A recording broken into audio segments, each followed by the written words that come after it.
Details చూద్దాం. Jagan PA KNR అక్రమాస్తుల చిట్టా బయటకు వస్తుంది. తిరుపతి జిల్లాలో హతీరాంజీ మఠం భూములు, విజయవాడ శివారులో రైతుల పొలాలు, విశాఖపట్నంలో ప్రభుత్వ భూములను కొట్టేసి కేఎన్ఆర్ వేలాది కోట్ల రూపాయల ఆస్తుల సామ్రాజ్యాన్ని విస్తరించిన తీరు మాఫియాను తలపిస్తుంది.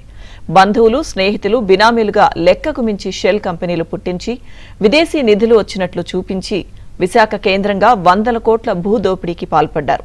విజయవాడలో రైతుల భూములను కొని వెంచర్లో కలిపి రియల్టర్ను గన్తో బెదిరించి అందరికన్నా ఎక్కువ లాక్కున్న వైనం మాఫియాను గుర్తు చేస్తుంది.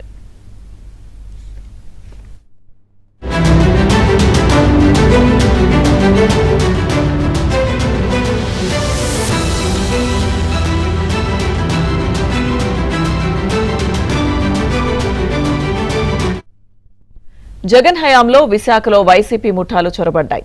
అప్పట్లో విశాఖను ఏలుతున్న వైసీపీ నంబర్ 2 నేతతో కలిసి కేఎన్ఆర్ భారీ స్కెచ్ వేశాడు. ఏపీ హౌసింగ్ బోర్డుతో 2019 ఫిబ్రవరిలో అభివృద్ధి ఒప్పందం చేసుకుని ఎన్సీసీ అనే నిర్మాణ సంస్థ తీసుకున్న 97 ఎకరాలపై కన్నేశాడు. నిధుల కొరత, కరోనా కారణంగా ఏడాదిన్నర దాటినా ఆ సంస్థ పనులు మొదలు పెట్టలేదు. అక్కడ ఎకరం 100 కోట్ల వరకు ఉంది. అయినా 97 ఎకరాలను కారు చౌకగా 180 కోట్లకే సదరు కంపెనీకి కట్టబెట్టడానికి, దానికి నిధులు సమకూర్చే మిషతో ఆ భూములు స్వాహా చేసేందుకు కేఎన్ఆర్ ముఠా పథక రచన చేసింది. దానికి నిధులు ఇవ్వడానికి మార్సిడో అనే సింగపూర్ కంపెనీని పుట్టించారు. దానికి భారత్లో భాగస్వామిగా giant engineering and construction private లిమిటెడ్ను పెట్టారు.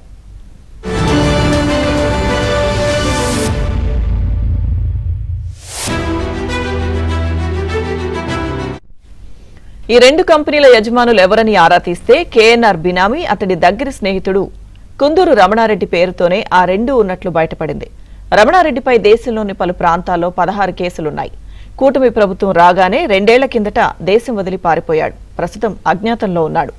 భాగస్వామ్యం కింద ఎన్సీసీలోకి 76 కోట్ల పెట్టుబడి తీసుకొచ్చిన ఈ రమణారెడ్డి విశాఖలోని 97 ఎకరాల్లో కనీసం లేఅవుట్ కూడా వేయకముందే 22 ప్లాట్లను పలువురు నెల్లూరు, కడప జిల్లా వాసుల పేరుతో రిజిస్టర్ చేయించాడు. అప్పట్లో విశాఖను ఏలిన నంబర్ 2 బావమరిది గడికోట ద్వారకానాథరెడ్డి పేరుతో 10, కడప జిల్లాకు చెందిన కీర్తిరెడ్డి, సంగిరెడ్డి తదితరుల పేర్లతో మరో 12 రిజిస్టర్ చేశాడు.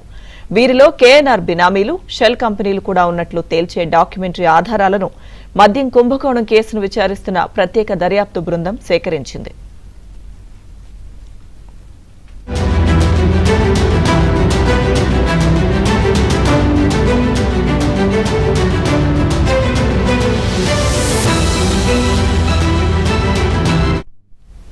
కేఎన్ఆర్ తనతో 15 ఏళ్లుగా వ్యాపార వ్యవహారాలు సాగిస్తున్న గుంటూరు జిల్లాకు చెందిన దండా వీరారెడ్డి భార్య దండా బిందు మాధవి పేరుతో ఓ షెల్ కంపెనీ ఏర్పాటు చేశాడు. ఊరు పేరు లేని వ్యక్తులు, వ్యాపార ఖాతాల నుంచి ఆ కంపెనీలోకి కోట్లు తరలివచ్చాయి. మరోవైపు రమణారెడ్డి సమీప బంధువు విప్పల సెంటన్రెడ్డి పేరుతో మరో షెల్ కంపెనీ, కేఎన్ఆర్ బావమరిది రామ్గోపాల్ రెడ్డి పేరుతో ఆక్స్లే అనే పేరుతో మరొకటి సృష్టించి విశాఖలో ప్రభుత్వ భూములు ఈ ముగ్గురికి బదిలీ అయ్యేలా పకడ్బందీ పథకం వేశారు.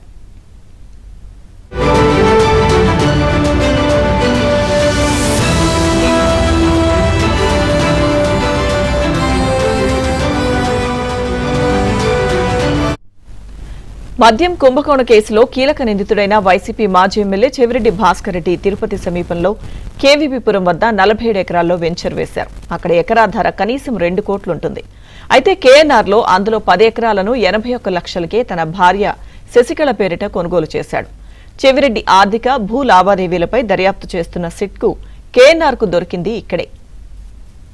ఇంత తక్కువ మొత్తానికి ఎలా కొన్నారని సిట్ నిలదీసింది. ఇక ఇందులో మరో కోణం ఏంటంటే ఈ 47 ఎకరాల్లో కొంత హతీరాంజీ మఠం భూమి కూడా ఉంది. దాన్ని ఆ మఠాధిపతి అర్జున్ దాస్ చెవిరెడ్డికి విక్రయించినట్లు వెలుగు చూసింది. దాస్ ఈ విక్రయ వ్యవహారంలో అరెస్ట్ కూడా అయ్యారు.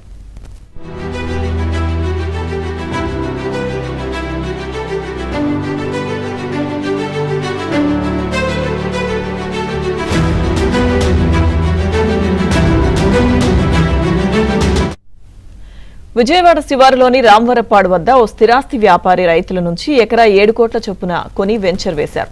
ఆయన తలపై గన్ పెట్టి కేఎన్ఆర్ 1.6 ఎకరాలు రాయించుకున్నాడు.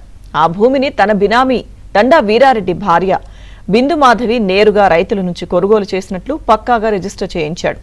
ఆ తర్వాత అదే భూమిని స్థిరాస్తి వ్యాపారికి అభివృద్ధికి ఇచ్చి ఇతరుల కన్నా ఎక్కువ శాతం గజాల రూపంలో తీసుకున్నారు. ఇది సరిపోదన్నట్లు దండా వీరారెడ్డి కూడా ఆ వ్యాపారిని గన్తో బెదిరించి మరో 1100 గజాలు రాయించుకున్నాడు. ఆ వెంచర్లో కేఎన్ఆర్ బినామీల పేరుతో ఉన్న మొత్తం 5400 గజాల భూమి విలువ ఇప్పుడు కోట్లలో ఉంది. కానీ రైతుల నుంచి కొనుగోలు చేసినట్లు చూపించిన ధర 74 లక్షలు మాత్రమే. ఆ సొమ్ము కూడా చెల్లించినట్లు ఎక్కడా రికార్డులో లేదని సమాచారం.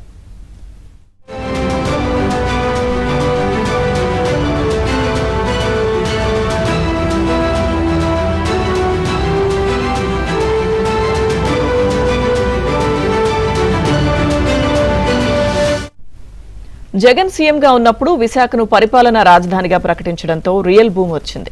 అయినా అక్కడ ప్రభుత్వ విలువ కన్నా తక్కువ ధరకు స్థిరాస్తి దక్కించుకోవడం కేఎన్ఆర్కు మాత్రమే సాధ్యమైంది.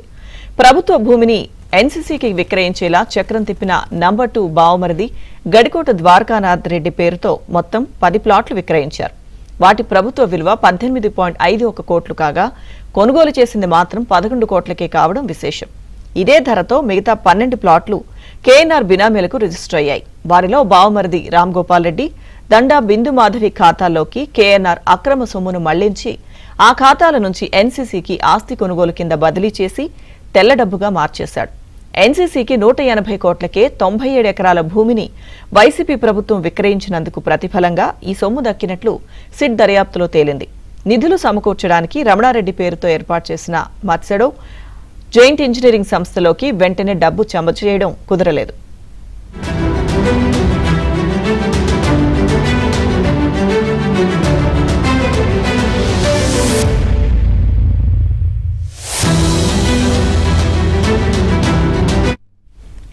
తాడేపల్లి ప్యాలెస్లో వసూలు చేసిన సొమ్ము, మద్యం, ముడుపుల్లో వాటాలు, ఇక ఇతరత్ర దందాల రూపంలో వచ్చిన సొమ్ము కేఎన్ఆర్కు సకాలంలో అందలేదు. దీంతో కంపెనీకి డబ్బులు ఇవ్వలేకపోయాడు.